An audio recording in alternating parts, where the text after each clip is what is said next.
So this one is 18 foot? 18 feet, carbon bottom. Just our California bottom line doesn't have the double concave. Good board for all around, light downwind, flat water, into the wind, side chop. Super fast board. Would you call this the fastest one you make? Yeah. Put the right paddler on it, it's the fastest board we make. And, the caveat of the right paddler. This is Charlie. Charlie builds a rudder system. Hey, Charlie. How's it? Nice to meet you, man. Evan. Charlie, can I explain the system on why you have the slider? Well, the slider gives you versatility. You can just, if you're like the guys in Hawaii going down Molokai and stuff, they'll move around on the board, and you can just slide it back and forth, make it just move it where you need it. And also, it's real easy to just unbungee it, flip it around. You can go left or right. It's really built really simple, but not to break. You ever tried it with like a staggered with one on each side kind of thing? We have shot one to the back. The guy uses for his heel on the right in case he has to move back in different conditions, turn around the island as the wind changes. Because moving up 6 inches to a foot is huge on these boards. And as you do round a corner and you might want to change, like I said, you can push back and you're good to go. But we have ran one forward to left. So you change, put O-rings to hold in place now. Yeah, just to keep it from moving around. That way it's versatile and does slide. We've pinned them before, and if you get the right guy, put it in the right spot for flat water and stuff like that, but it just gives you versatility. You know, on something like that, how much does it weigh? How much additional weight would this add? This actually, the fin, the tiller, the stainless steel, the tillers are pinned and all stainless steel.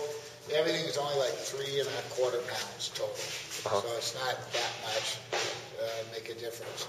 And we've always been afraid of cables because of the connections, cables stretch and connectors break. This is pretty simple and direct. And the positive steering, you move here, we machine our brackets to get really super positive steering. You touch it and it goes where it's going. So you're running a fin like the airplane wing kind of. Yeah. Leading edge is locked and. You get a really positive going downwind and down swell. You'll get a real positive steering off of it. And if you get a little kelp or eelgrass, that helps too. What kind of maintenance on that piece? Pretty much zero. Close it off. It's stainless steel, fiberglass. It's no maintenance. So these boards never stack them, pretty much. Yeah, never stack them. Like I say, they will last you a lifetime unless you drive them to the garage or lose them on the beach. Or we've had people driving to the garage. We've had people drive home, go, "Hey, did I leave my board at your shop?" And it's flown off on the freeway. They didn't realize it. And, oh my God! Actually, being in the water is the safest spot for these things to be. And then also keeping them in a board bag. You want a light board for performance. It means you got to babysit it.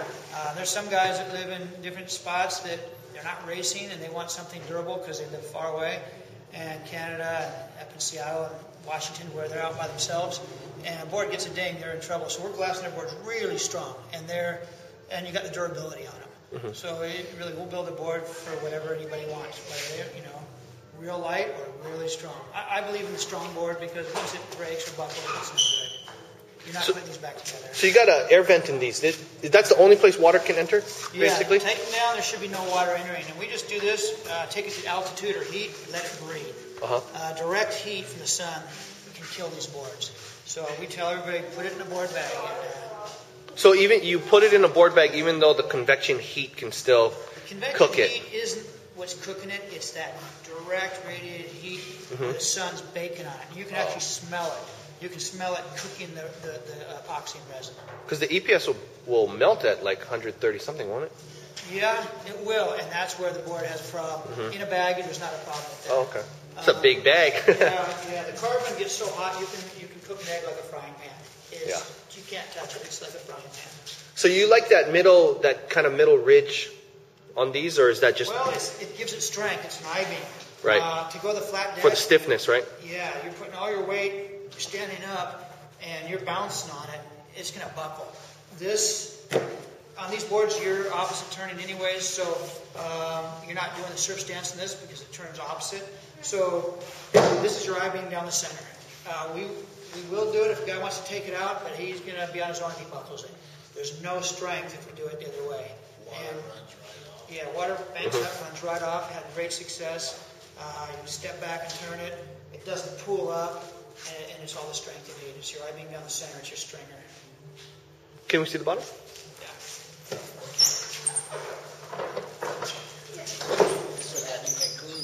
So is your bottom? That's okay.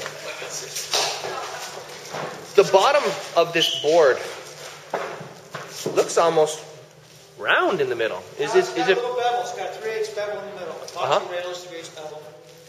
For California, that's what we're using right now.